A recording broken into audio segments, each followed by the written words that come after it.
That's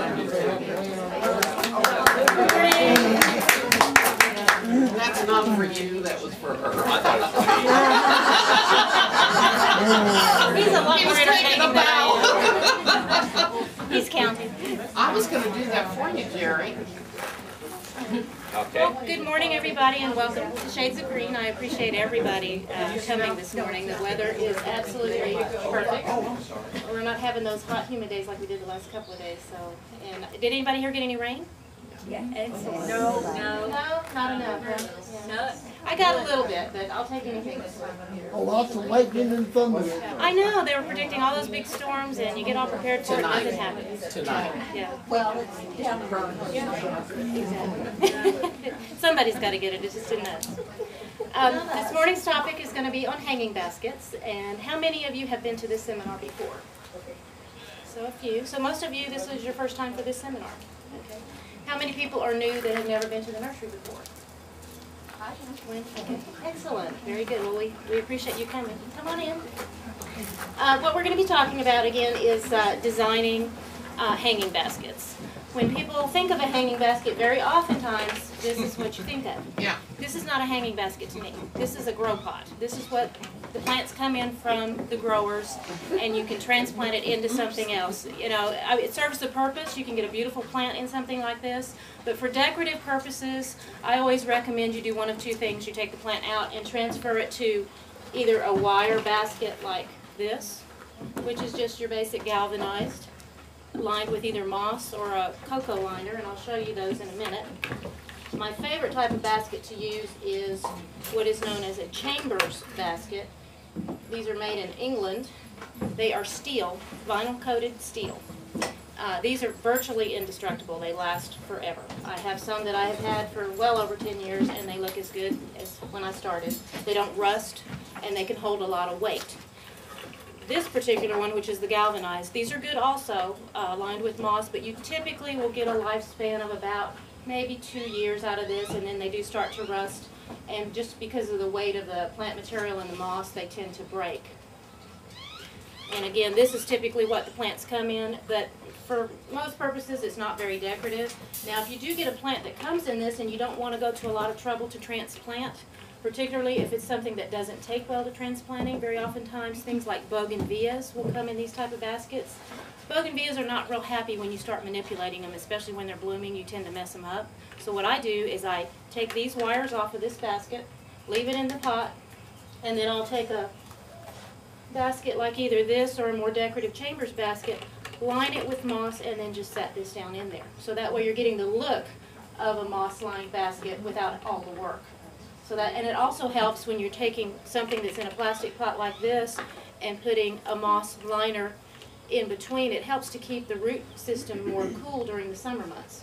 Bougainvilleas in particular are really hot weather plants, but what happens when you have plastic and they're in direct sun, it really heats up the root ball, and it requires that you water more, and it stresses the plant. So this way the plant itself is getting the sun it needs, but yet the root ball is staying cool. So that's another way of getting around that.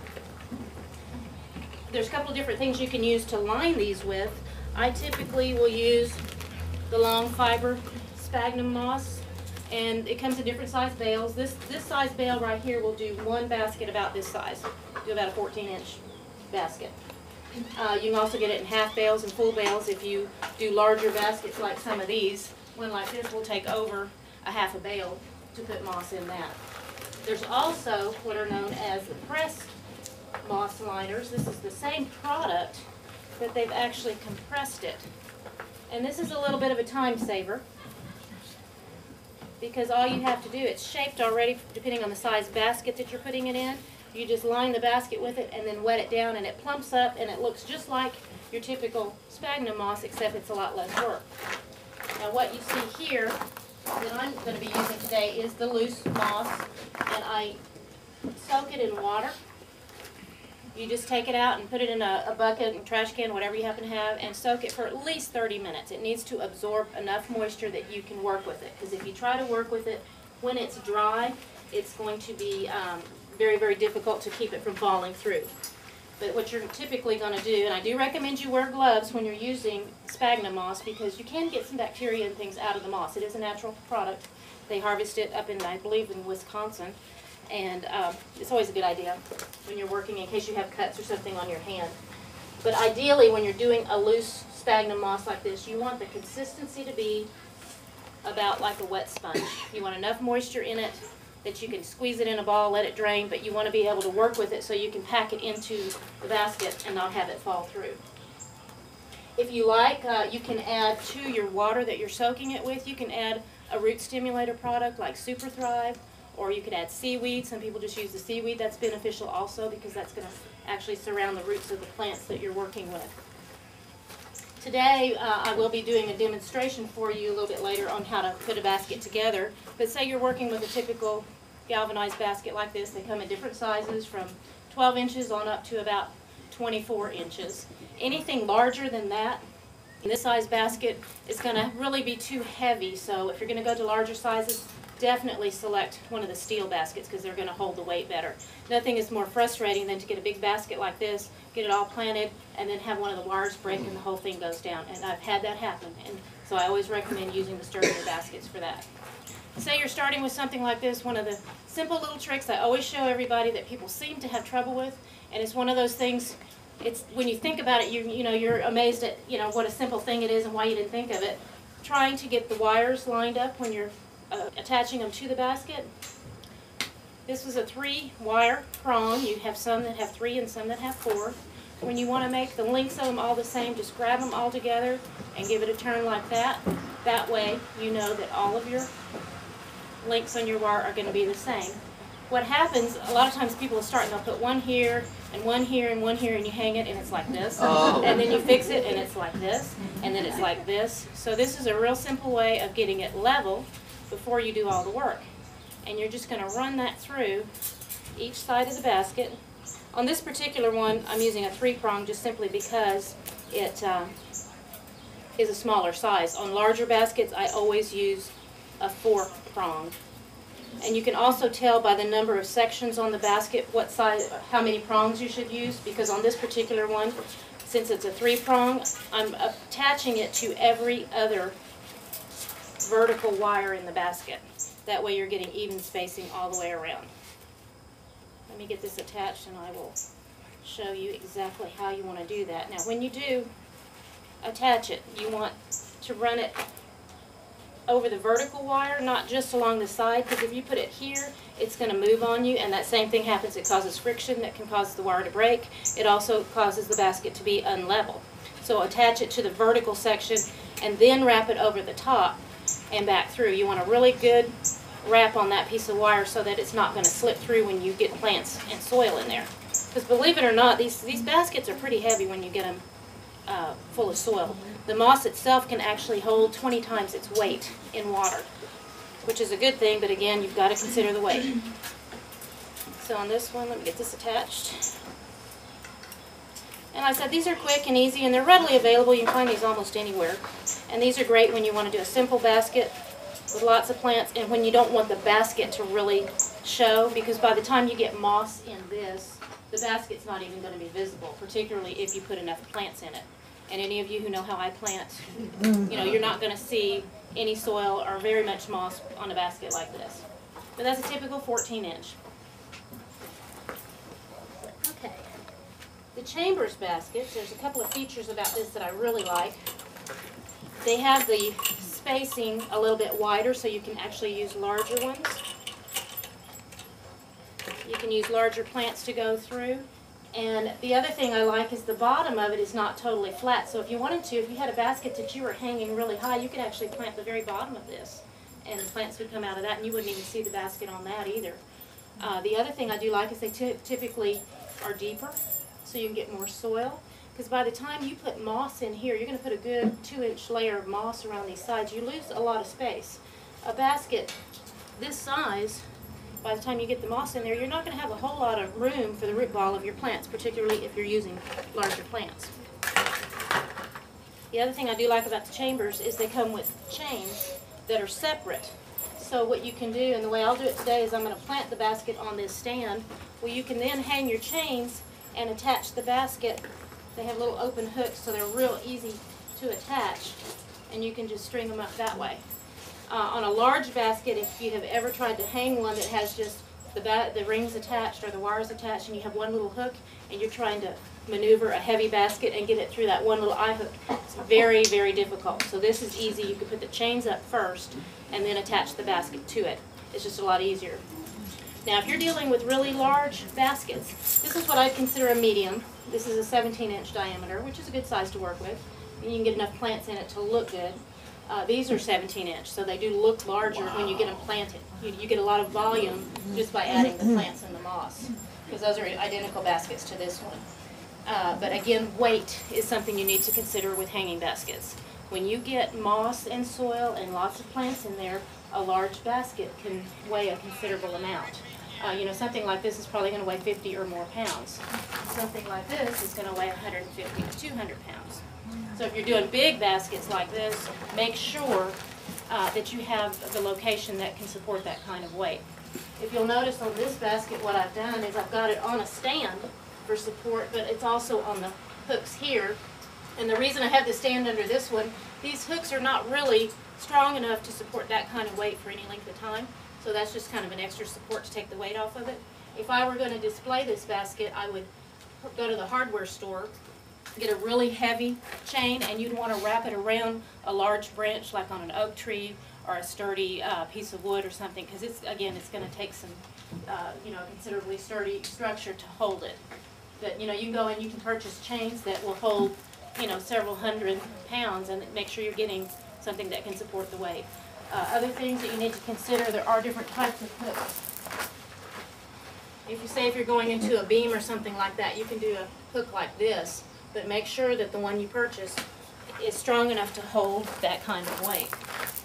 Particularly if you're hanging things in your trees, you need to protect the tree bark, and that's the reason what I recommend doing is going to the hardware store, get a length of chain, and either purchase it that's already wrapped in plastic, because you don't want to take a chain like this and put it around the bark of your tree, because it'll etch the bark and damage the tree. Particularly if you're dealing with live oaks, you could have issues with oak wilt. So you do want to make sure you've protected it.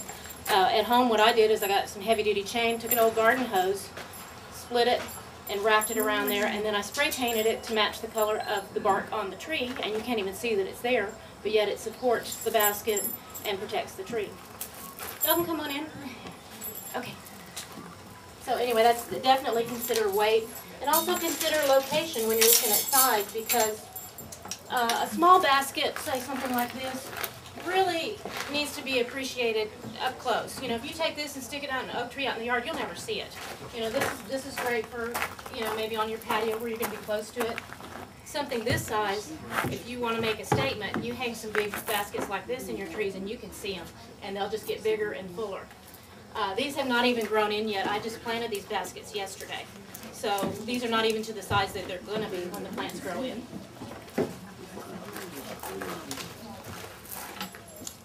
But that's the other thing, again, location. Consider the color scheme you're using. Typically, things that are bold and bright colors are going to be better viewed from a distance. Things that are more delicate or softer colors are going to be appreciated up close. The other consideration is going to be light conditions. Very, very important before you select your plants that you determine what kind of light you have. I typically put the light categories, kind of narrow them down to 3. What I consider shade or bright shade is ideal. That's no direct sun, but bright enough that you could actually cast a shadow. Most of your shade-loving plants will thrive in those kind of conditions. Plants that will do well in those conditions would be things like impatiens, caladiums, your ferns, your ivies. You could also do polka dot plants. This is what's known as a little hypoestus polka dot plant. Goes real well in shady areas. So, for example, we have music in the background. This would be a total shade basket. You can see here I've got different varieties of ferns. You've got a bird's nest fern, caladiums, impatiens. These are little white terenias, English ivy. The variegated plant you see in here is fig ivy. That's a variegated form of fig ivy. I do like to use a lot of variegated foliage plants in the baskets because it does give you contrast even though you're not getting flowers. The second category would be what I consider part shade to part sun. this would be an example for a basket like that. You've got things like pentas, which can go from bright shade to almost full sun and anything in between. That's the bright colored one in the center. The other little yellow flower is called a melampodium, which is also known as a swamp daisy. And it too can take bright shade to full sun. The little blue flower is another variety of the Terrenia.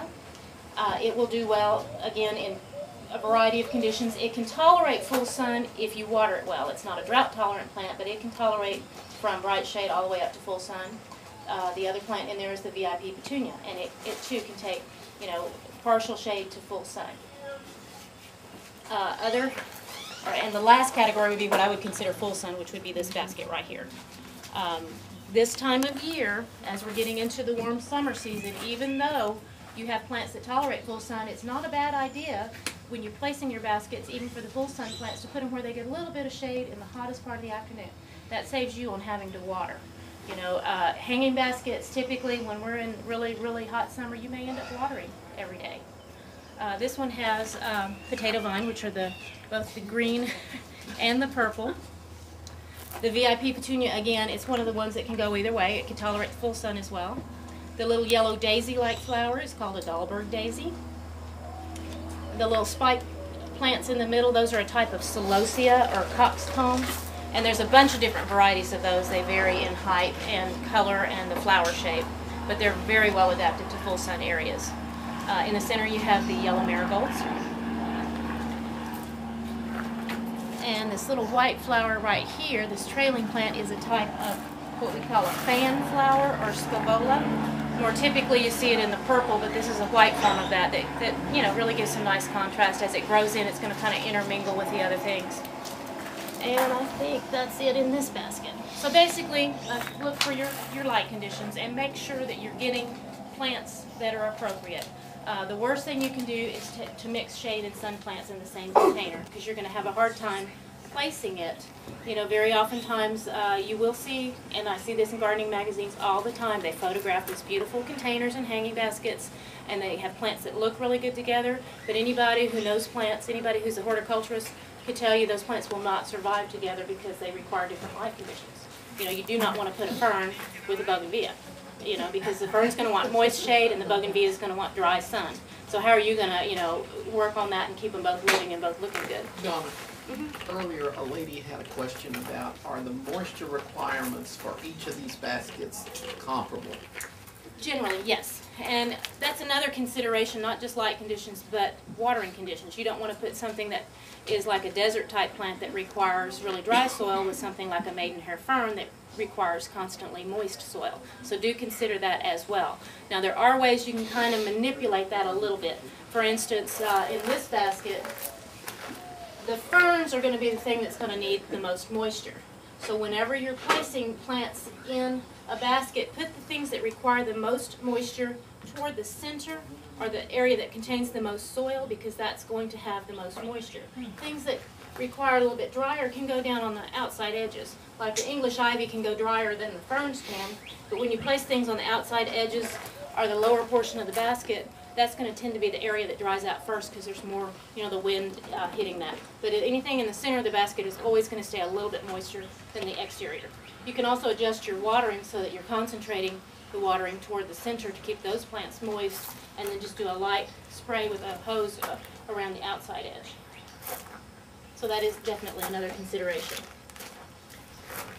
I'm going to give you just a real quick example of how to start a moss-lined basket. Again, make your selection. I like to use with this type of basket just because it's so versatile. I've been soaking my moss for about an hour, so it's in good shape. And this is the loose sphagnum moss. Like I said, if you wanted to use one of these, you could. They're made for certain sizes. This will fit like a 14-inch, which is a little bit smaller basket. Are there bottoms in that too? There are. The only disadvantage to this is it makes it a little more difficult if you want a side plant. I like to put plants around the outside edges and usually start very close to the bottom. With This- the one single piece, would you wet that as well, or do you just put it in dry? You can soak it for a few minutes. I found it works best if you just wet it a little bit first and let it soften, and then you can line the basket with it, and then you can start adding your soil and wet it as you go, and then it'll gradually plump up. Now what I have done, at times I've wanted to use something like this because I wanted to do it very quickly, but I didn't have the right size basket. You can actually take these and tear them apart and soak the separate pieces, and that way you can place it in there. So you're still getting a quicker way of doing it, but it's a little bit more versatile. So don't feel like you have to, use exactly the right size liner for the right size basket, because you can manipulate it. If you do take this and soak it in water and leave it in for a long time, it will fall apart and it'll look just like this. Oh. So you've defeated the purpose of using it. But for what we're going to do today, I am going to use just the loose sphagnum moss. And people very often confuse the terms sphagnum and peat. Sphagnum moss is this. It has a number of uses in the garden. You can use it for propagating, you can use it for lining baskets, you can use it as a mulch if you want to keep soil moisture in. Peat moss is a different product. So when you go to the nursery, do not add peat moss. I'm sorry. Spanish moss is actually the gray kind of dry product. You can use that as a liner for a basket if you put it in thick enough. It tends to not hold moisture. So it's really good if you have plants that like a dry soil. But if you have something that wants more moisture, it does dry out very, very quickly. Gives a little different look, but I've used that before too. It's also one that's really easy to use, like we were talking with the bougainvillea, where you want to take a plastic container and set it down in. You can line that more quickly and more easily because you do not have to wet it in order to be able to work with it. But this, you're going to start at the base, and you are going to just press that moss down in the bottom, and you want to get a really pretty thick layer, especially on the very bottom, because that's going to hold your soil in. And you want it thick enough that the moss is not going to all fall through and the soil is not going to fall through. Now, because this is a loose product, you will have some of it coming out the bottom, and you'll find that on your baskets that are finished, the birds do like to steal it because it makes very good nesting material. But as you can see how much moisture this is holding, that is a real advantage in the summer months when you have plants that require more moisture, or when you don't want to have to water as frequently. Now you can see I've done just about the bottom 2 rungs of that. That's a good base. Next step is going to be to add your soil. You said it's about 4 or 5 inches. This one's probably about 3 inches thick, yeah. And again, it may depend on the size basket. When I do larger baskets like this one, I'll make it even thicker because you're going to put larger plants and you're going to have a lot more weight of the soil. So you want enough of a base there to hold the soil in. So basically I've done a layer of moss, and I'm just putting the first layer of soil in. I'm going to build this up, and I'm going to start planting on this particular basket about right here because I do want a lot of trailing plants. That's something you need to consider, is the eye level that you're going to be viewing it. If it's something that's going to be viewed very low, you want to concentrate your plants in the top portion of the basket. If you're going to hang it high, you want a lot of plants coming out the bottom. Why would you not do all the sphagnum moss and then fill the dirt? Because in this particular one, when you're side planting, I find it easier to add the plants from the inside out as you go, and you're building it up in layers. If you line, some people will line the basket and then go back in, but then you have to tuck your plants through. And it depends on if you're dealing with really tiny plants, that works. But a lot of times I'll use 4-inch or even 6-inch material, and you can't tuck that through without damaging the root system. So this way, rather than working from the outside in, you can work from the inside out. And I'll give you an example of that when I put the first layer in here. I'm just going to make, so you've got the soil in the center, and you can see I'm kind of making a little bit of a rim around that to hold the soil in. And that's going to hold both the soil and the plant when I put in the first layer of plant material. And this is a messy business, so don't do this in your living room on the carpet. Do this on a surface, outside where you can either clean it up or hose it off real easily, because you will have moss and dirt everywhere. I was working on these the other day, and I went inside and I looked like I'd been to the mud races. I had dirt from here to here. Okay, so now I've got that. And I'm going to add just a little bit more soil just to give a good base, because when you put your plants in there, you want to place the plant's roots directly on the soil surface. Okay, for the first layer, I want to do something that trails. Would you do So, color essentials now? Probably not yet, because what I'm putting in right now is not going to be the color plant. You can do, she was asking about color essentials, which is a fertilizer. It is a flowering plant food, so when I do put the flowering plants in, I will add a little bit of that to the soil where the roots are on that. Now I'm working with ivy here. This is just a regular English ivy, green variety, they call it California. And as you can see, this is a 6-inch plant, which looks like, how in the world am I going to get that in there? Well, what I'm going to do is I'm going to divide it. And the reason I'm using 6-inch as opposed to a smaller 4-inch, which you could do, is typically the 6-inch have a little more length. So if you want more instant length on it, you can start with the larger plant. Now I've divided it in half, so one plant, 6-inch, is going to give me 2 to work with. And another consideration is this basket has 4 chains on it, so when I'm putting plant material in there, I'm going to be working in multiples of 4. So keep that in mind when you're selecting your plants. If you have a 3-chain basket, work in multiples of 3 and make sure you purchase enough of the right plants in each of those multiples. Question? Do you soak plants or wet your plants before you? They do need to be moist. As you'll notice, this ivy is very, very moist at the root ball. It's a good idea to water your plants at least an hour before you're going to work with them, because you want to have enough moisture in the root system that when you're taking them out of the pot and when you're manipulating them, particularly if you're going to divide them, you never want to do that with a dry root ball, because you will damage the roots and probably kill the plant. Now, some plants take better to dividing than others. We talked earlier about the bougainvillea. You never want to do this with the bougainvillea. You'll probably kill it. It'll defoliate and you'll hate it. Ivies are very, very easy to divide. The little polka dot plant I showed you, they don't mind having their root system divided. And again, you split it, but you're still getting a considerable root system in each section. Now what I'm going to do with this, and again, since it's nice and moist, I'm going to compress the roots a little bit to kind of make it flat. That's going to give me more room to work with in here. And I'm going to start in this section here and just pull it through. And again, the root ball's sitting right on the soil. The edge of it is right there on the edge of the moss. And that way you're getting some length that's going to start there. I've got 4 sections here, so I have a second one I'm going to do the same thing with and just divide it through. Oh, you don't put it in the hole, you put it on top of the soil. Well, it's resting on this bar right here. 2 things depending on the plant. You could actually run it through over the bar this way, because you want it supported enough that it's not through. Especially, this particular plant has a little bit bigger root system, but when we start working with little ones, sometimes if they have a tiny root ball and you stick it right here, it'll just fall right through. So you want to make sure you have something. I typically rest it either next to the bar here or on the bar here so it doesn't fall out. As the plant grows in, you're going to have roots that are going to hold it in place, but in the beginning you have to consider, you know, that the plant needs to be supported. Okay, I'm going to get my second ivy here, so we're working with 2 6-inch here. I'm going to do the same thing. Like I said, ivies are really easy, they're nice and moist, and you can just kind of hear it rip a little bit. And don't panic, that's not a bad thing on this plant. So I'm going to pull this through. Now, ivy's pretty forgiving, you know, if you pull it through and damage a little bit, it's going to recover anyway. Some plants are very delicate. I don't recommend doing this with all plants because, like I said, particularly things like petunias or alyssum, which have a real delicate root system, if you do this with them, you're probably going to kill about half of them. So I'm just pulling that through. And again, it's sitting right on top of that soil.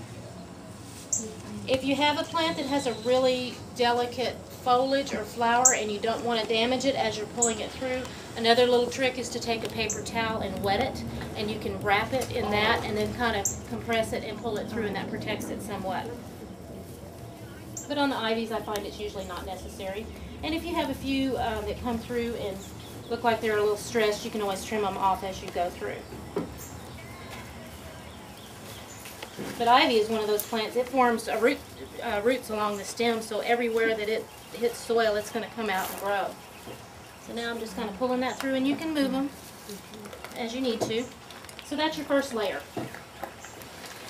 Next thing I'm going to do is add a little bit of moss in between to hold those in place. Another layer. Now this layer on the side is not quite as thick as you have on the bottom, but you still need enough of the moss in there to actually physically hold the soil and the plant's in place. And you kind of push it through as you go.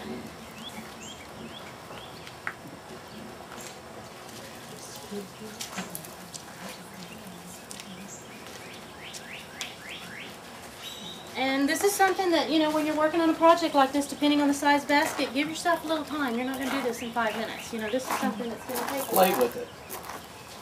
And you may find, as you're working with it, and talking about playing with it, you may decide you don't like your plant selection or you want to change a few things.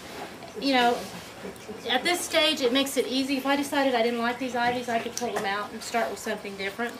You know, you never want to dismantle a basket where the roots have started to grow in, but before the root balls have established, you can change it and move things around if you need to. Okay. So now I'm adding another layer of soil, just enough to cover the roots on that. Did you say what kind of soil you were using? I'm sorry. This is Vortex potting soil, and you always want to use potting soil, not garden soil, when you're doing either baskets or containers of any kind, because garden soil is going to be too heavy. You want something that drains well, and this has compost in it, so it's got a lot of organic matter, which is very important.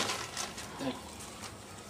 And we like the Ladybug, which is made by John Dromgoole. He's the guy from the Natural Gardener up in Austin, and he has some wonderful organic products, and I do really like his potting soil. You'll notice I just ripped that little polka dot plant the same way, and again, it's nice and moist, so it's not going to stress it too much. And the reason I do that is so I can get a smaller plant to go in there, and I'm going to tuck that in there just for a little contrast next to the green ivy.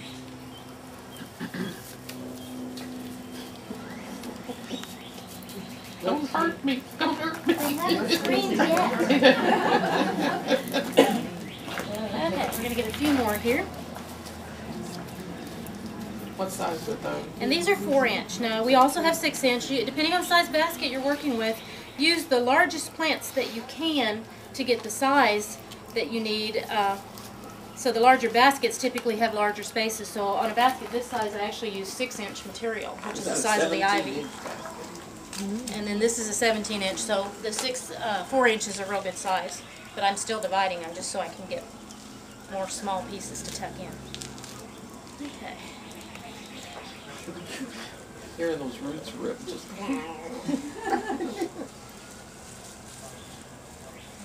Another way when you're dividing plants, if you have a larger plant and you want to be able to tell if you can divide it or not, actually look at the plant. Very oftentimes in, say, a tub this size, they'll actually have 3 individual plants. If that's the case, you could actually take a knife and cut them. You're not separating the root system, you're separating just the individual plants. And that's really easy if you have a really large plant but you want to use that one. That's what I did with these impatiens. I would have preferred to use 6-inch, but we didn't have them, so I took the 10-inch tubs that had 3 plants each and just divided them and used them that way. This one you're making would be shade, right? This one's going to be for shade, so I'm using the little polka dot plants and the ivies.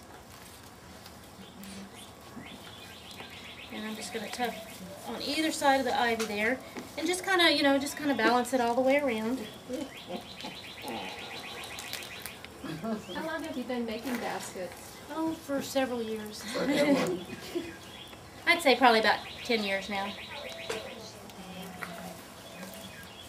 And another thing to consider is the angle at which you place the plants. Typically, the things that are going to be in the lower portion, you want to either use trailing plants or you want to take the plants and kind of angle them downward. And then you want to gradually just sort of, fan them up so that the center of the basket has the most upright, and then just kind of, it should have a more natural flow. As opposed to a mistake that people do make often is to plant everything straight up. They just put the root balls like this. Plants don't care if they're growing this way or this way. It doesn't matter to them. They're going to grow out wherever the sunlight and the moisture is. So you can see I'm actually laying these right on their side, so they're going to grow out, and that's what happens here. When they grow in, you're just going to get a big mass of color. And everything sort of intermingles, so you almost can't tell one plant from another. Now I've got those in place. I'm going to do another layer. And I'm just tucking moss down in there just to hold those little polka dots in place. And these little polka dots are really easy. They are another one of those really forgiving plants, so I use them quite often. They don't mind being moved around and ripped up. They will grow right out and grow through that moss and that soil and just add a little dimension of contrast there. Even though they're not flowering, they do add a little bit of color. They also come in red and white, which is kind of fun depending on the color scheme you're using. Okay, and let's see. We need to add a little color now, so what I'm going to do next is add, now we haven't got to flowers yet, this is still foliage we're talking with, but you're going to see contrast in foliage color. This is a little shade plant called Lismachia. It's the same thing. Lismachia is the botanical name. This variety is often referred to as creeping Jenny. It does have a little yellow flower in the summer, but I just like it because the foliage is just such a bright green that it just really makes a nice contrast. This is a 4-inch that I'm using, typical bedding plant size. And I'm tucking it in the same way, just all the way around. Are you able to overplant? I'm sorry? Are you able to overplant? Yes, you can. You're talking about putting them on top of each other? Yeah, Or- as in knowing how much roots.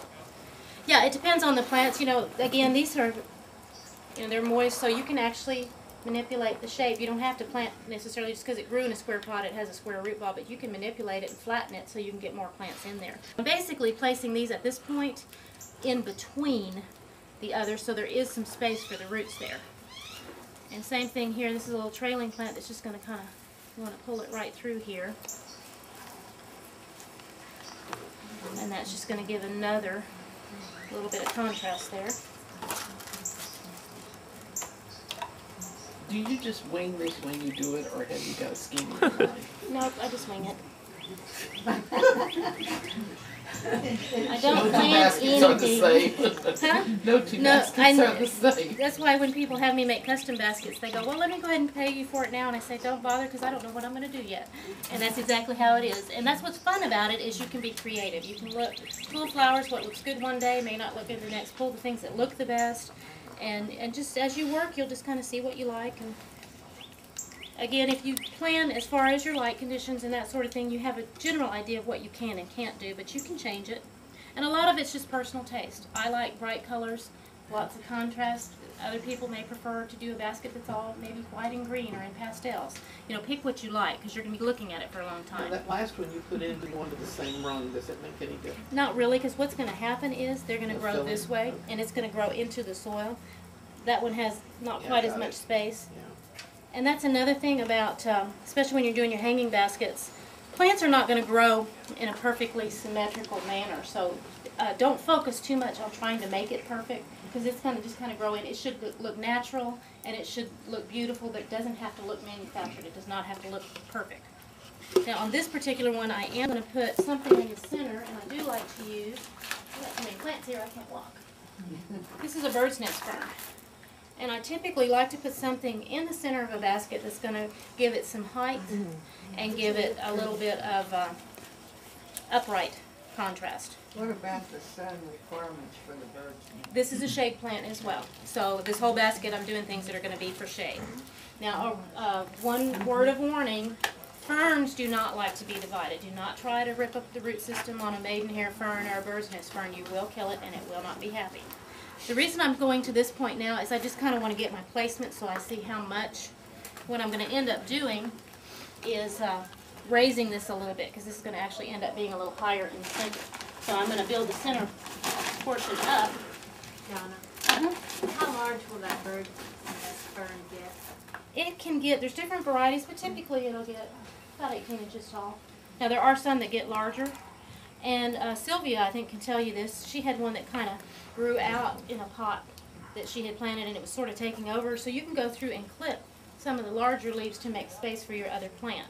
But it has a very upright growth habit and an interesting bright green color, which makes a nice contrast. Now you can see here, I'm going to build the center up just so I can place that root ball right there. Now I need my color essentials.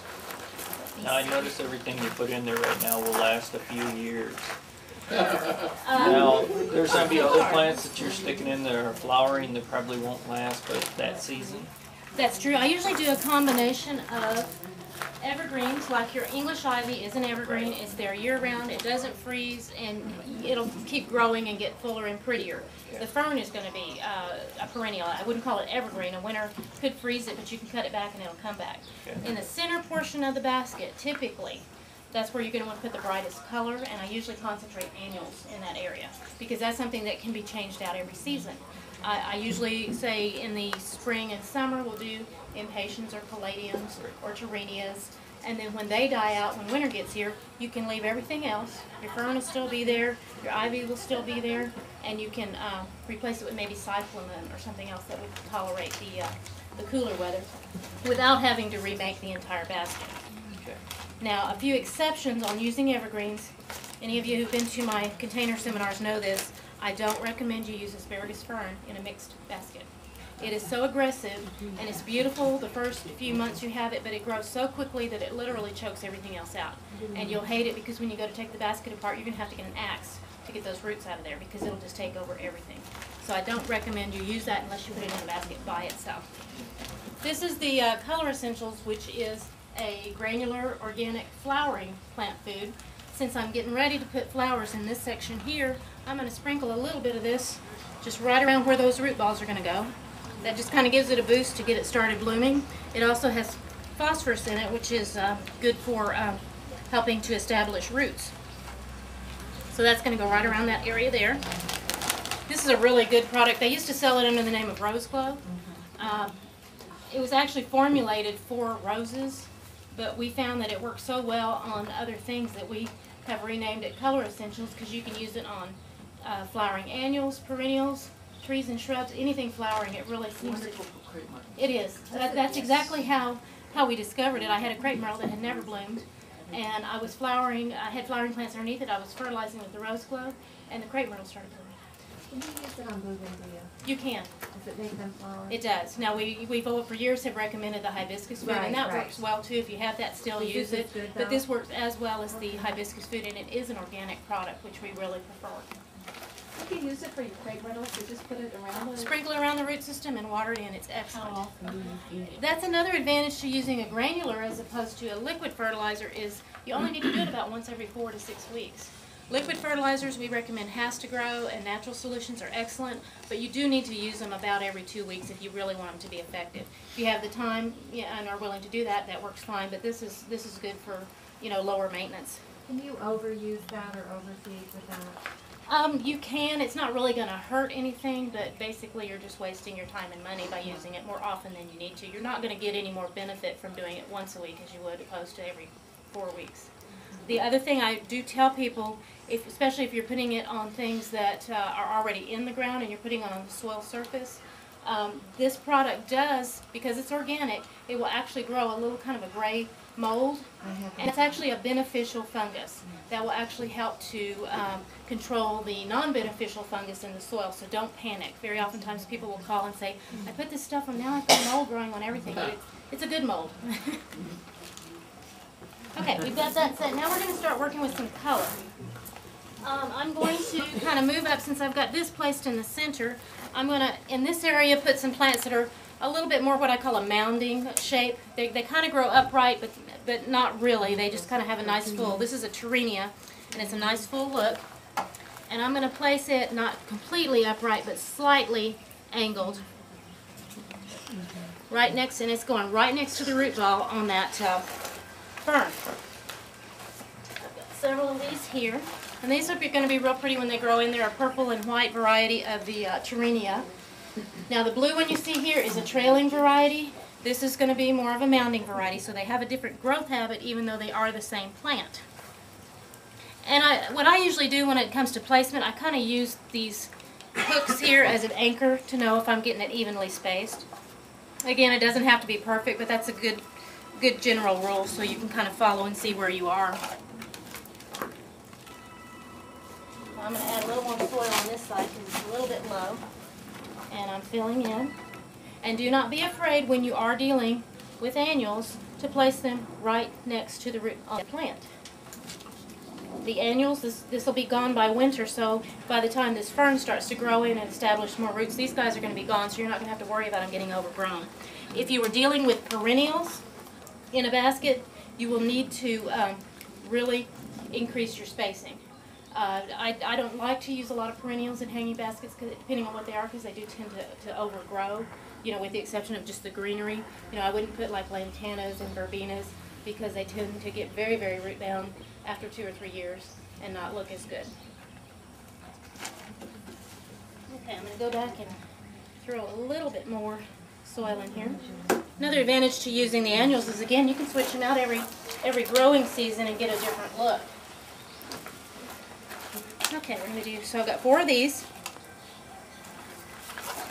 And I'm setting those right next to that root ball and right on top of that color essential, so they're going to get established very quickly. And that kind of softens the line between the upright. What you don't want to do is put something right here in the middle and then have something else just coming out. You want to make a fan shape so that it just kind of has a natural flow to it. Okay, now we need some more ferns.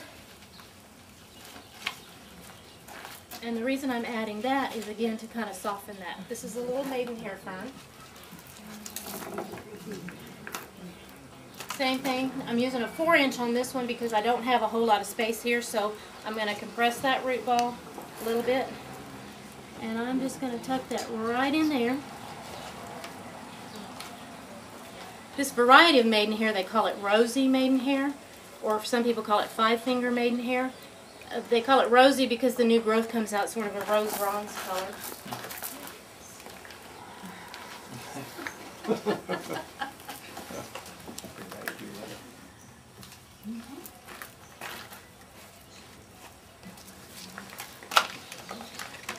You're angling that also? Slightly. Now it has a naturally sort of cascading growth habit, so again it's going to create a soft texture in there. And I'm just putting that right in between the 2 or the 4 Torinias I had there.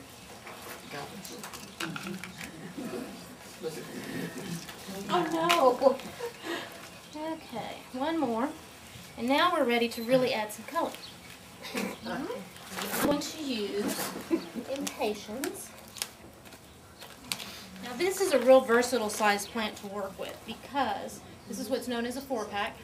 And there's 4 tiny little plants in here. And you can use it as a single plant if you want it to grow in larger, or you can divide them into either 2 or 4 depending on how much space you have. So these are a nice size to work with. Now these, I just split the roots on that, but they were actually individual plants already growing, and you can tell because the container is actually split. They always need so much more water though. The Impatiens? Again, if you're putting them in a moss-lined basket, they're going to stay relatively moist. I have found they do need regular moisture. However, most people have a tendency to overwater them. If you've ever had Impatiens that rot, it's typically because they're staying too wet. You cannot let them get bone dry. You have to keep them regularly watered, but water thoroughly, and then just let that soil surface get barely, barely dry, and then water again. Now I'm tucking these right inside here. And I've taken and split it in 2. And since they're so small, I'm going to put a little moss around them just to help hold them in place so they don't fall through. And again, the moss does help to retain moisture, so Impatiens are good for moss-lined baskets. There are some plants that are not particularly well adapted to moss-lined, for example, vincas, because they like really dry soil and they don't like moisture around the crown of the plant. They're kind of hard to grow in a moss-lined basket unless you're real diligent about not overwatering. Let's see. Okay, I'm going to do the same thing here. I'm just going to go through and I'm splitting these into sections of 2. And I'm just placing them right next to ferns. So if you have an old wire basket with moss on it from a previous year, should you take it all off and start over? It depends on, if you want to side plant it, it'll be easier for you to take it out and start over than to try to work in between. The moss tends to get really dry, and if you, you know, if you're working with that and you have to pull it out, it's just not as easy to really get a full look. And if you let it dry out, you can just take the whole thing and just dump it, and the whole thing, root ball and moss and everything will come out. So. Now I'm doing the same thing here. I'm just tucking around here and adding some moss in there to hold those in place. More plants.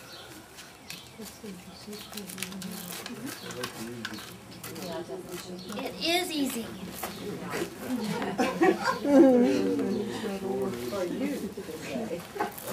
You've been doing it a long time. Okay, I'm going to add a little more moss and soil right there because I don't have enough soil to really hold the plants in here. So I'm going to tuck in a little more moss here. If we came over here and didn't know what variety of plants to put in for the type of either sun or full sun, could Right. someone here assist us? Yeah, just you know, I'll be happy to do that. I do that a lot for people who want to plant their own. We also do custom planting for people, but if you want to plant your own, just either bring your basket, and I can help you select plants for that particular basket. And just again, look at your light conditions and make sure you know what you're looking for, and we can tell you how many and what will work well together. That would be good until you get a handle on, if you've never Right. done one before, it might be helpful. Yeah, a lot of people will come in and I'll just say, you need 4 of these and 3 of these, and they plant it exactly like I tell them. Well, then once they've done it once or twice, then they get confident enough that they can select their own plants and kind of mix and match. So, initially, You know plants very well. that's what we're here for. Okay, now I'm going to come back through and I'm going to continue to add some plants here. I'm basically going to make a whole row of these little impatiens around the edge Does here. the root ball of the impatient have to touch the dirt in the basket? It prefers to, yes. They'll grow even in just moss, but it'll get a better established root You are ball. so awesome. Plants are more tall than you think. She's telling us that they're more forgiving than we realize. Very oftentimes they do say that when you stress a plant, it thinks it's going to die, so it starts blooming in order to produce seed, so it continues its life cycle. Some gardener. Some gardener like her. Okay, I'm going to add a little more moss on the front side here. And like I said, it's just kind of like making a layer cake. You're just building it up. Just keep going. Now sometimes, and on this basket in particular, you can see how the bars on this side of it, because it's twisted, are a little bit narrower at the top. So I'm going to tuck it under the one underneath. And on that one, this plant was small enough I could actually tuck it from the outside in. And I'm going to put a little bit of moss under there to hold it in place. Otherwise, it's just going to fall right through. How many impatiens is that going to take a basket? Probably about 16 or probably 18. I've already used 1, 2, 3, 4. I've used 5 4-packs so far. I'm talking 16 or 18 4-packs, which is going to be about 72 little plants.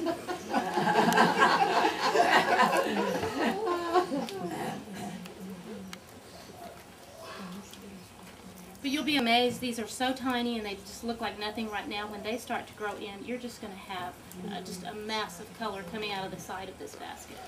How many packages of sphagnum moss did you put in your basket? This one is about 2 packages like that. Like I said, that package will do a smaller size. Now we do have the bales, which are more economical. If you do large baskets, buy it by the bale rather than by the bag, because it's going to be a lot more And economical. that took 2 bags about. 2 of the small bags.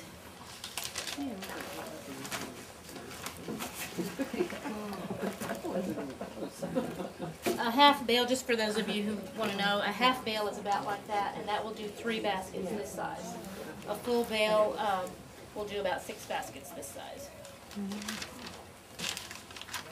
And it also depends on how thick you put it in and what type of plants you're using. Okay, I'm going to continue to add impatiens all the way around. Now, as I'm going, I am adding a little bit of soil, but one thing you will find is that after you're through, you're going to have to go back and add a little bit more soil, just simply because the plants will settle a little bit, and you will have holes in there. See, that's the way I would have done it. She just did that. Will you water everything in when you finish? Right, when you're through, you give it a good soaking, and you do want to water it with one of the root stimulators. If you haven't put it in your actual moss, you can water it in with the Super Thrive or the seaweed just to give it a little boost. But I usually wait a day or 2 after it's planted and then go back and check it and fill in any areas, because you will, like I said, things will settle and things will move, and you'll get little areas where you don't have soil. Okay. We're getting there.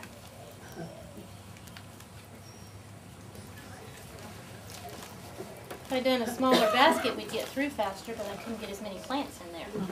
Now, you could do the same thing for a hanging basket or one that you put on the wall where I see that they have the metal coming out and it goes on the wall. Absolutely. You just do this Yeah, the like same. the wall basket's the same thing. The only difference is it's like a half basket. You just do it one-sided. You put the taller things in the back and then cascade your plants forward and put the trailing things in the front. And you do the same thing with the moss on the bottom and build it up. And Yeah, absolutely same principles. Now, one thing that I find on those wall baskets, if you're using a large one, it's a good idea to hang it before you plant it, rather than planting it because they're not flat. Oh, And if you hang it, you can work with it while it's up. And it's also, because of the weight of it, it's very difficult to hang them when you've got the plants in there without messing things up. Same thing with a large hanging basket like this. Rather than planting it on the ground and then having to lift it, I hang it first and then plant it. And even if you're hanging it up in a tree or something, if you have to get on a ladder to do it, that's easier than having to lift 200 pounds and get it situated. If you can do that, that works. A basket this size would be manageable. You know, I can move it after it's planted. A little more soil here, and then we're going to start the final layer.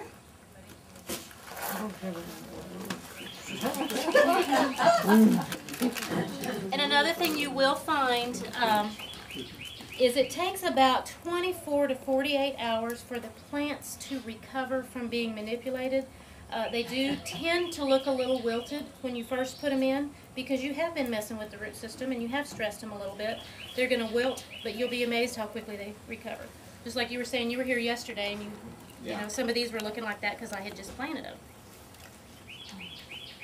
You cheated, you came a day ahead and left it. Okay, I'm going to put on one more patient over here. Do y'all see any holes that need any color?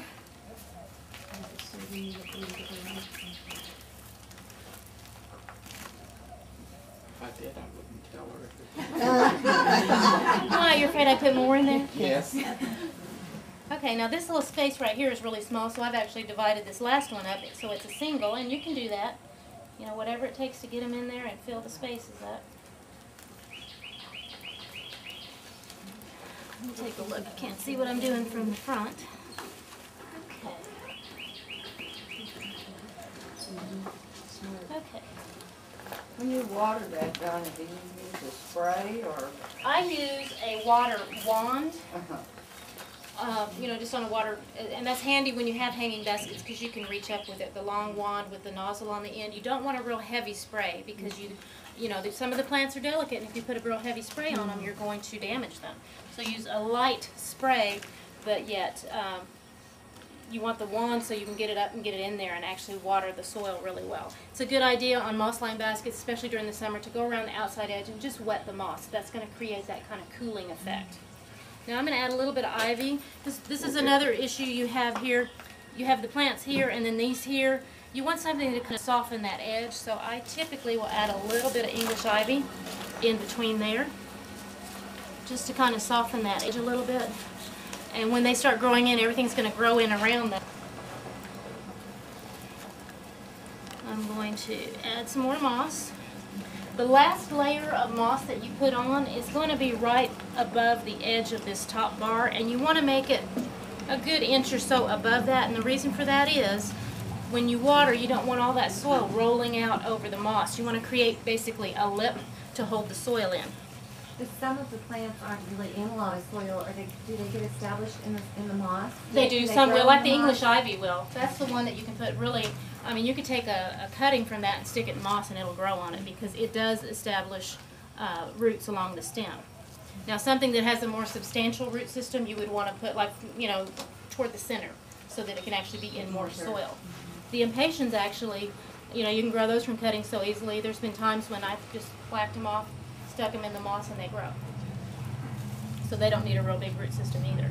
Donna, what's this other white one? That is a bacopa. And I don't think we have any of those left. That's a neat little trailing plant. It makes a great ground cover. And it also, it's one of those real adaptable plants that will do sun to part shade. And you'll notice I'm using 4-inch, but I'm also splitting these just simply because I don't have a lot of room to work with. Is that English ivy too? This is another variety of the English ivy. This variegated one is called Gold Child. There's about 20 different varieties of English ivy, so you can find a variegated or a solid green leaf to suit your taste.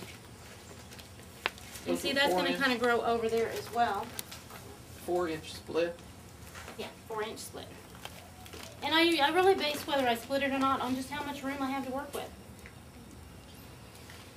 Do the same thing here.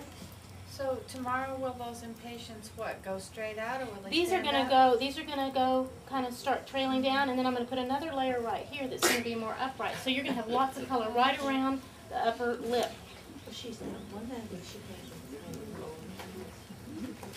See, in this next one, I'm gonna take and put in this area here, and that way you'll have some that are gonna grow up and some that are gonna grow out. And there's different varieties of impatiens too. Some have more of a trailing growth habit, and some are more upright. But your placement in the basket will affect that as well. It's more of these.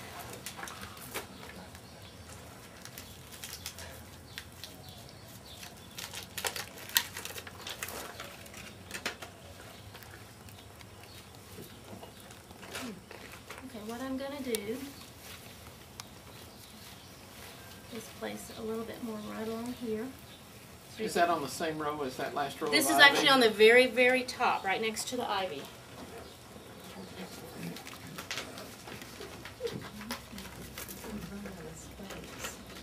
The closer you get to the top, the less room you have to work with, so you do have to manipulate them a little bit more.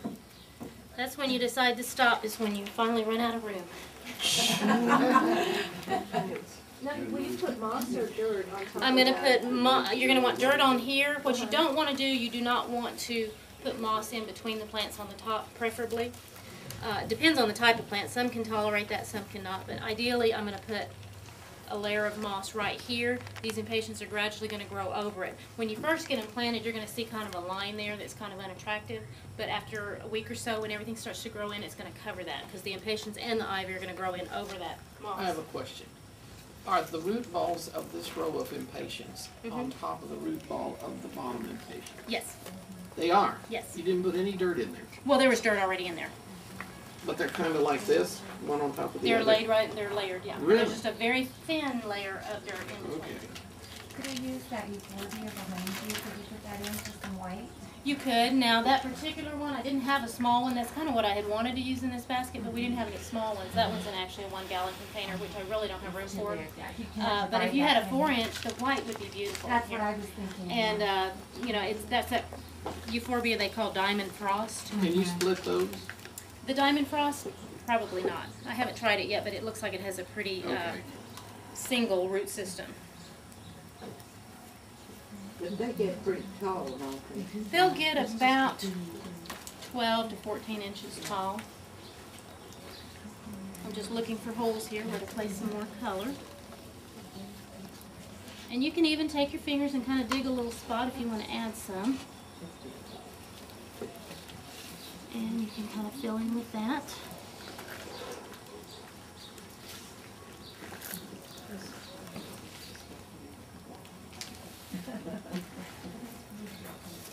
But see, now, keep in mind when you're putting the layer on the top, just kind of make a note of where your hooks are, because nothing is worse than getting the basket all planted and then you can't find the hooks to put the chains on. But you're putting the sphagnum an inch above the last bar, right? Right. But leave those hooks exposed Yeah. so you can see them, so when you put your chains on, you'll know where they go.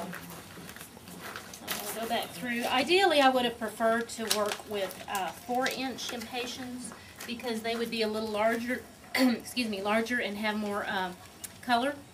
But these little 4-packs do grow in very quickly, so in about 2 to 3 weeks, they're going to be showing lots of color. And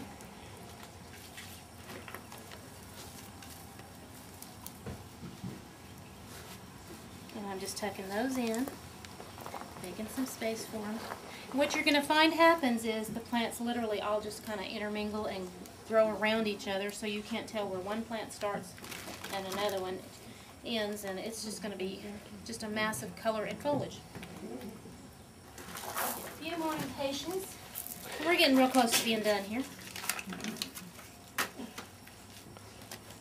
When you use that Super Thrive, what, Mhm. what dilution do you use? You want to use 1/4 teaspoon per gallon of water on the Super Thrive. It's basically a little vitamin supplement, and it's really good as a root stimulator. It's also particularly good when plants are under stress. And that is one of the reasons I do use it when I plant, because you do tend to stress the plants a little bit when you're working with the root systems, and it really kind of helps them get over that. Could you use that on a cactus? You could. Now, don't use it as a foliar spray on a cactus. Some people will use the Super Thrive as a foliar spray, which is great on ferns and things, but not on succulents or cactus. But you could use it as a soil drench. Mix it up in a watering can and drench the soil with it. Okay. I'm just going to go back through here and just put another layer of moss. And you can kind of move the plants around if you need to. And I'm just checking in here to see if I need more soil. There's a couple of spots that need a little bit. Like right there.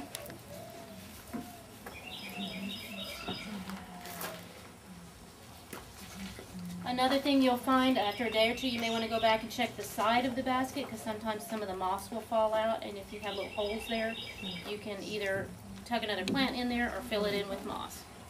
And you don't want to do a whole lot of moving of the plants for the first day or two. You do want to let them get a little bit of roots going, because if you picked up a basket like this and dumped it over, everything would just fall right out because there's nothing that's attached with roots.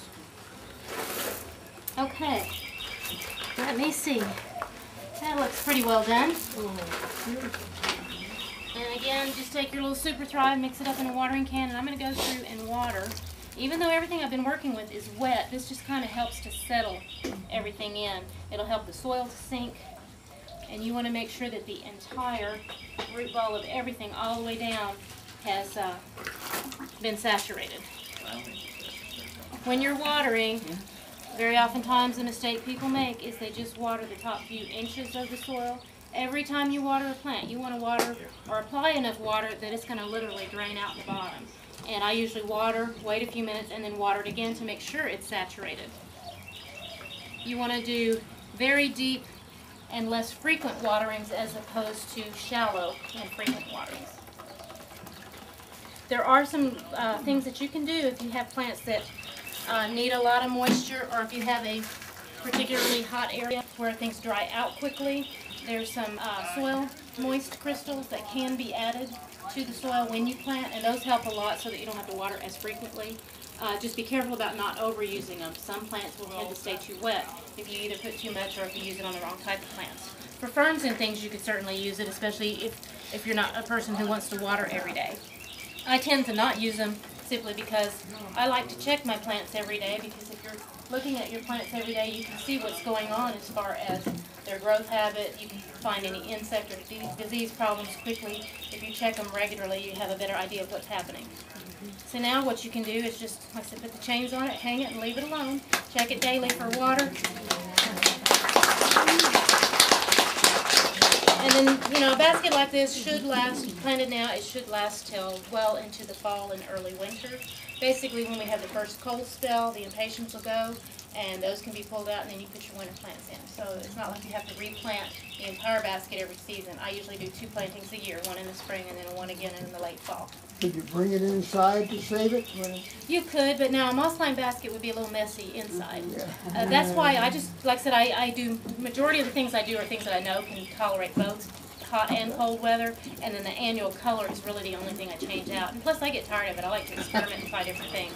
You know, a new color or a new plant will come in and I want to try something. So just, you know, like about October, November, I'll pull these out and put cyclamen or something else that would tolerate the winter, and you've got a whole new look without much work.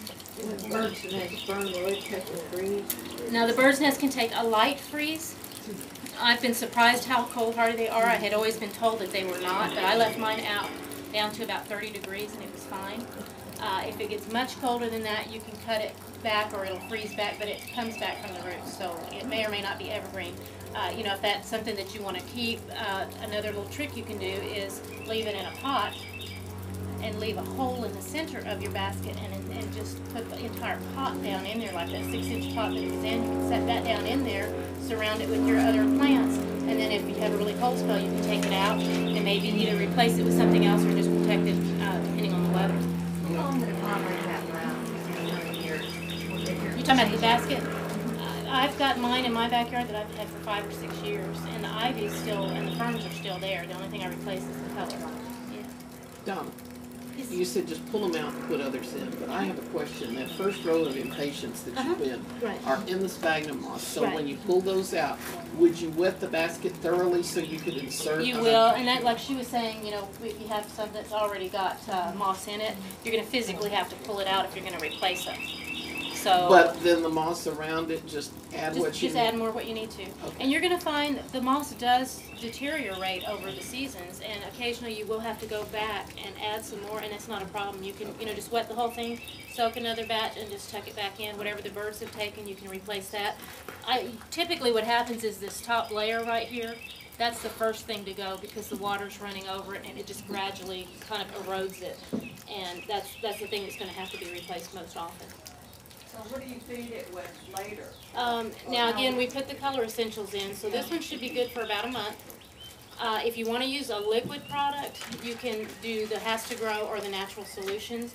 I like to use the liquid products as a foliar spray, and particularly if you have a lot of ivies and ferns, foliar sprays are very beneficial. We recommend seaweed and molasses regularly. I do mine at least once Like every those? 7 to 10 days. Yeah, like the How do you use them? mix it up in a sprayer. You can put it in a hose-in sprayer or just a hand sprayer and actually spray the foliage. It works very well, and that keeps the plants, it just kind of perks. I've even been known to take the Super Thrive product, mix it with my seaweed and molasses, and do a foliar spray with that. Especially during the summer if things are looking a little tired or wilted, it just really perks things up.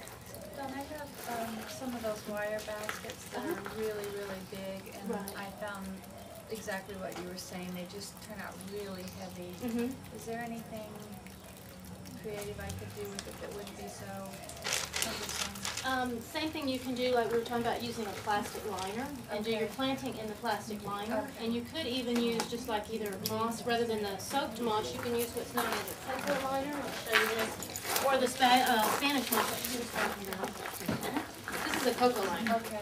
And this you don't have to wet. So you could do something like that, line your basket, set your plastic containers down in there. That way you don't have so much weight. And like I said, this protects it somewhat too, and you don't have all the weight from the water. Okay.